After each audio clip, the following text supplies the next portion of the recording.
السلام علیکم دوستوں، کیسے ہیں؟ امید کرتا ہوں سب ٹھیک ٹھاک ہوں گے۔ میں ہوں علی۔ درود شریف کی برکت۔ حضرت ابن مسعود رضی اللہ عنہ سے روایت ہے کہ رسول صلی اللہ علیہ وسلم نے ارشاد فرمایا کہ قیامت کے دن لوگوں میں سب سے زیادہ مجھ سے قریب درود پڑھنے والا ہوگا۔ اس سے زیادہ کیا نعمت مثال محبت ہوگی کہ بے مثال عزیز اور عجیب انعام وہ کرم جس کو نہ کان نہ سنا ہوگا، کہ بے مثال عزیز اور عجیب انعام و کرم جس کو نہ کان نے سنا ہوگا اور آنکھ نے نہ دیکھا ہوگا۔ میدان حشر میں جس انسان کے نامہ اعمال میں دو چیزوں کی کثرت ملے اور ایک درود پاک دوسرا استغفار، تو یہ دونوں اعمال اس کی نجات کے لیے کافی و شافی ہوں گے۔ کثرت سے درود پاک پڑھنے سے زندگی میں نبی کریم صلی اللہ علیہ وسلم کی اطاعت اور توجہ شامل ہو جاتی ہے۔ اس لیے درود پڑھنے والوں کا ہر کام آسانی کے ساتھ ہو جاتا ہے اور زندگی کے تمام راستے صاف و روشن اور ہموار ہوتے چلے جاتے ہیں۔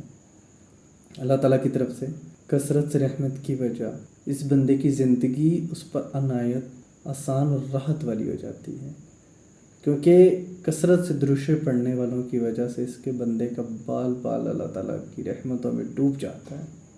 اس لیے اسی وجہ سے بزرگوں کا قول ہے کہ درود پاک پابندی سے پڑھنے والے بھیانک زندگی سے نکل کر روحانی پاکیزگی والی زندگی میں داخل ہو جاتے ہیں۔ کتنی بڑی فضیلت ہے درود شریف کی، کتنی بڑی برکتیں ہیں اس کی۔ اس لیے جتنا ہو سکے درود شریف پڑھیں اور استغفار کریں، اور درود شریف اللہ تعالیٰ پڑھنے کی توفیق اس کو دیتا ہے جس کو وہ پسند کرتے ہیں، کیونکہ انسان اپنی مرضی سے نہیں پڑھ سکتا۔ اللہ تعالیٰ اپنے محبوب پہ پہلے خود پڑھتے ہیں، پھر وہ ملائکہ تو پھر فرشتوں کو حکم دیتے ہیں، پھر انسانوں کو۔